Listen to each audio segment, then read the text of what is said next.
Шлу-Шлуве, заповеднике Импхалазе в Южной Африке, когда-то обитал мощный львиный прайд, который славился своей силой и величием.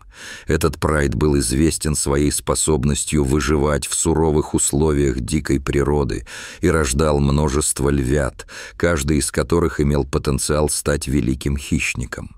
Львы данного прайда защищали свою территорию от соперников и тщательно следили за своим потомством, что создавало атмосферу заботы и безопасности в их семье. Однако в последние годы браконьерство и различные болезни серьезно сократили популяцию львов.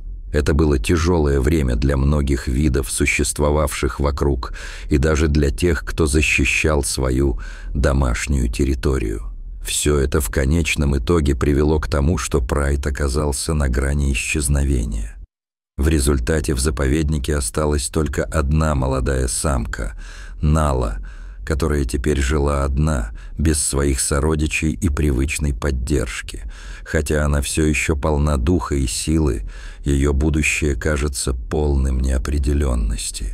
Рейнджеры, работающие в этом заповеднике, одержимы надеждой, что именно Нала станет началом новой эры для прайда. Они верят, что она сможет стать матриархом нового поколения львят, которые смогут укрепить численность популяции и вернуть форму будущему удаленной львиной семье. Нала находится под пристальным наблюдением благодаря GPS-ошейнику, который отслеживает ее передвижение, а также камерам наблюдения, установленным по всему району заповедника. Эти усилия направлены на то, чтобы гарантировать ее безопасность и обеспечить возможность вмешательства в случае необходимости. Несмотря на свой юный возраст, Нала умна и жизнерадостна. Она полна энергии и уверенности в себе. Ее дикий дух позволяет ей ловко исследовать окрестные территории в поисках еды, а любовь к охоте в одиночку в сумерках делает ее настоящим мастером своего дела. Ее великолепная грива и мощные лапы создают впечатление силы и храбрости, даже несмотря на ее одиночество. Однажды утром, когда розовый свет солнца пробился сквозь деревья, рейнджеры обнаружили явный признак того, что Нала беременна своим первым детенышем. Это открытие встретили с восторгом, но одновременно накрыло волнением и беспокойством. Команда понимала, что у Налы нет никакой поддержки со стороны прайда в этот критический момент. Это было время, когда ей особенно нужна была забота и внимание, но чаша судьбы была полна неопределенности. Джозефу, старшему рейнджеру, было поручено следить за беременностью Налы. Он и его команда охраны природы приступили к разработке долгосрочного плана дистанционного мониторинга, чтобы быть уверенными, что Нала получит всю необходимую помощь во время родов и в случае, если сложится экстраординарная ситуация.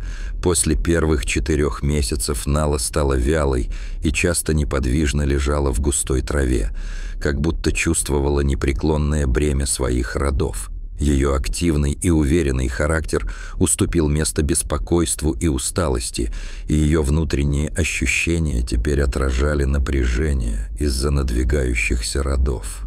Камеры наблюдения показали, что ее живот был необычно большим по сравнению с предыдущими беременностями львиц в этом районе. Джозеф заподозрил, что что-то не так, и, скорее всего, это был случай многоплодной беременности. Это вселяло надежду, но также беспокойство, поскольку в природе такие ситуации могут быть опасны для жизни как матери, так и ее детенышей. Нала часто рыла ямки, меняла положение во время сна, как будто искала подходящее и безопасное место для родов, что только усиливало тревогу команды. Они внимательно следили за ее поведением и отслеживали ее физическое состояние на протяжении всего времени. Нала, кажется, интуитивно понимала, что что-то идет не так, и каждое ее движение вызывало заботу и опасения. Однажды GPS-навигатор показал, что Нала лежала неподвижно более 18 часов подряд. Это был тревожный сигнал. И рейнджеры немедленно использовали низколетящий беспилотник, чтобы визуально проверить состояние Налы. Как только они взглянули на экран, то обнаружили, что Нала задыхается в темноте, отчаянно пытаясь бороться с тяжелыми схватками. Она продолжала царапать землю, тихо урча, и свернулась калачиком, словно борясь. Когда они, наконец, прибыли на место, то обнаружили Налу, лежащей на боку. Ее живот был весь в крови, отчего все тело сотрясалось от волнений. В темноте фары машины осветили ее, и, затаив дыхание, Джозеф остановился. У Налы родились 3 крошечных львенка. Но, к сожалению, Нала была слишком слаба, и кровь продолжала течь из ее живота, что означало, что роды еще не закончились. Врачи были на пределе стресса, и волнение нарастало. Ксенди быстро проверила состояние Налы и подтвердила, что плод все еще не вышел, но Нала была полностью истощена. Она отменила стимулятор матки через 4 минуты и потребовала срочного вмешательства, осознавая всю серьезность момента. Джозеф, понимая важность действий, немедленно отправил сообщение в центр, получив разрешение в течение 3 напряженных минут, которые казались вечностью. Зенди, действуя быстро и уверенно, придвинулась ближе к Нале и осторожно ввела препарат в ягодицы львицы, успокаивая ее, пока готовила оборудование. Нала тихо зарычала, но не стала нападать или убегать, поскольку она понимала, что они пытаются помочь ей выжить. Примерно через 20 минут, которых никто не мог осознать, на свет появился 4-й львенок, которого мать родила в конвульсиях, и на мгновение вся команда замерла, затаив дыхание, ожидая результатов. Вскоре после этого появился и 5-й львенок, гораздо меньше и слабее первых 3, что смогли появиться на свет. Зенди ахнула, ее глаза наполнились слезами. Они все понимали, что в этом заповеднике никогда не рождалось 6 детенышей одновременно. Когда родился 6-й, команда не могла поверить своим глазам. Нала потеряла много крови, ее голова была опущена, у нее больше не было сил реветь или протестовать, и они поняли, что ее жизнь висела на волоске. В эту трудное мгновение они осознали, что должны действовать быстро, чтобы спасти ее и ее малюток.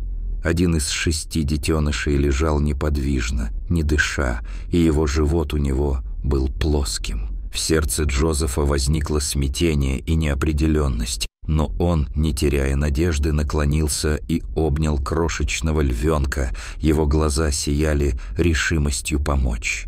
С этого момента началась битва за спасение жизни как матери, так и ее детеныша. Зенди немедленно приступила к реанимации детеныша, который перестал дышать, используя непрерывные приемы массажа и искусственное дыхание. В это время Джозеф вытирал тело Налы чистым полотенцем и одновременно давал ей большой пакет с жидкостью, чтобы она смогла восстановить силы.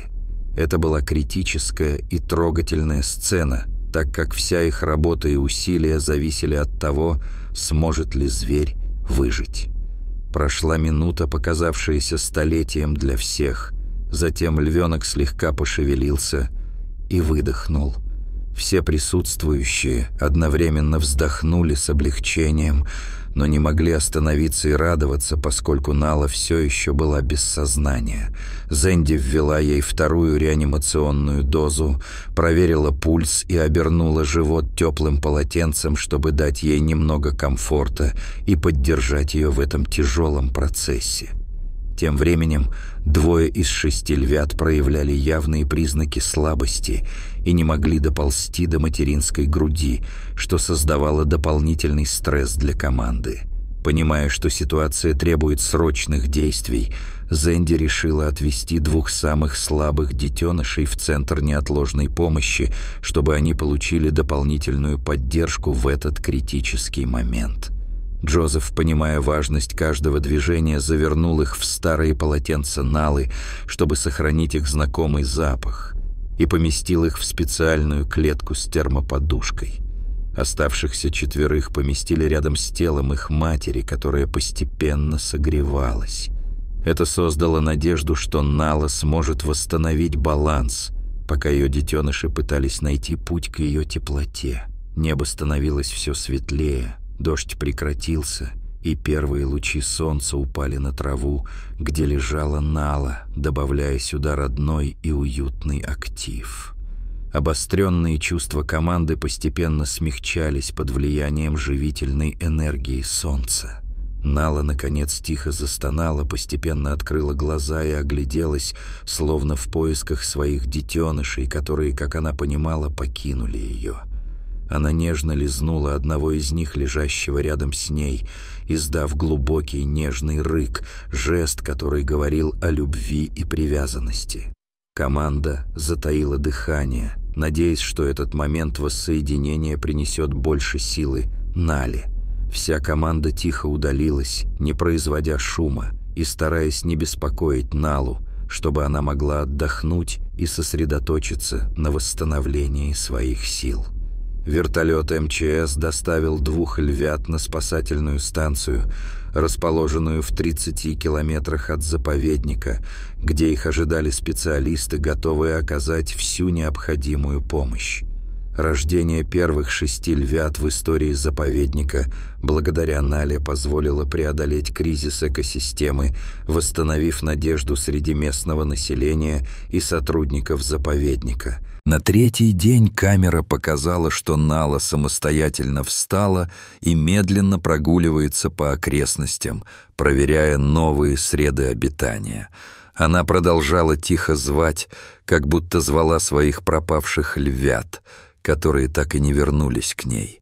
Это было время, когда Нала могла бы восстановить свои силы, но угнетенное состояние от отсутствия детей просто не покидало ее. Джозеф, увидев линии тревоги на своем мониторе, просмотрел данные и понял, что Нала запомнила и насчитала 6 своих детенышей. В спасательном центре 2 львят назвали Люмо и Сана в честь надежды и света, которые они несли. Они были еще слабыми и нуждались в заменителе молока и ежечасном уходе, а также любви и тепле, которые могли стать мощными факторами для их выздоровления. Занди, полная обнадеживающего оптимизма, сказала, что если они не заболеют через 7 дней, их шансы на выживание будут высоки, что может привести к успешному воссоединению. На 6-й день оба львенка начали открывать глаза и потягиваться при звуках, что означало, что их силы постепенно возвращаются. Джозеф, восхищенный изменениями, начал подумывать о том, что пора вернуть их матери, так как все понимали, единственно Нала могла вдохнуть новую жизнь в их сердца. Команда завернула своих львят в старые полотенца Налы, чтобы сохранить их знакомый запах, что могло бы успокоить и утешить Налу в этот трудный момент. В тот вечер они отвезли Люму и Сану обратно на лужайку, где жила Нала, в надежде на теплую встречу и воссоединение, которое станет символом невероятного воссоединения и силы дикой природы. Когда они увидели 2 львят, Нала подошла, чтобы тщательно обнюхать их, а затем нежно лизнула каждого в лоб. Эти жесты любви и заботы, которые она проявила, не оставили сомнений в том, что Нала по-прежнему имела силу и желание быть матерью, несмотря на угнетение. Она не зарычала, не напряглась. Это был прекрасный признак того, что она вернула своих детенышей. Группа молчала, по их лицам текли слезы в этот волшебный момент в дикой природе. История о том, как Нала родила 6 львят, была опубликована в социальных сетях и широко растиражирована международными природоохранными организациями, подчеркивающими важность сохранения природы и охраны дикой жизни. Многие фонды поддержки предложили защитить прайд-львят в дикой природе, понимая, что это был шанс для будущего и восстановления животного мира. Ученые подтвердили, что это был один из самых редких случаев рождения двойни, когда-либо зарегистрированных в Африке. Нала стала новым символом надежды и сильной жизни в дикой природе. Ее история привлекла внимание и восхищение людей со всего мира. Немецкая команда документалистов приехала, чтобы снять фильм и взять интервью у Джозефа, Занди и всей группы, чтобы показать, как важно сохранять дикие места и защищать их обитателей. Рейнджеры, чувствуя единство и поддержку со стороны общества, расширили зону защиты вокруг жилища Налы и ее детей, чтобы гарантировать их безопасность. Львы росли здоровыми и постепенно отделялись от прайда, чтобы охотиться инстинктивно и развивать свои навыки выживания. Люма и Сана, которые когда-то были самыми слабыми, теперь полностью развились и стали самыми сильными львятами в будущем прайде. Весь прайд был оснащен биолокационными устройствами для наблюдения за их здоровьем и естественным поведением, что позволяло команде оставаться в курсе событий, даже когда львы исследовали свои территории. Джозеф знал, что благодаря вере и упорству Налы, матери-одиночки, было создано новое будущее для всех. Ближе к вечеру того же дня, когда солнце начинало склоняться к горизонту и окрашивало небо в яркие оттенки оранжевого и розового, Джозеф стоял на холме и, посмотрев вниз, увидел Налу, лежащую среди своих 6 львят, ставших символами новой жизни. Легкий ветерок пронесся по лугам, неся с собой молодой рев, который эхом отдавался в лучах яркого заката. Зенди подошла и прошептала: «Мы спасли целое поколение, и это было только начало». Джозеф улыбнулся. Его глаза сияли верой и были символом воскрешения, которое происходило прямо перед их глазами. Это было чудо в сердце Африки, и все начиналось с одной единственной львицы, которая привела всех к новым надеждам и свершениям. Такой трогательной и еще живой сценой завершалась очередная глава спасения жизни, наполненная страстью и светом, который был нужен не только для Налы, но и для всего дивного мира, который она представляла. Дорогой друг, спасибо, что нашел время посмотреть нашу историю, потому что в мире дикой природы есть много таких историй, каждая из которых уникальна, наполнена страстью и целеустремленностью. Если она показалась тебе интересной, не забудь поставить лайк и подписаться на канал, чтобы не пропустить следующие серии. Ваш интерес действительно вдохновляет и может помочь другим узнать больше о важности защиты дикой природы и ее обитателей.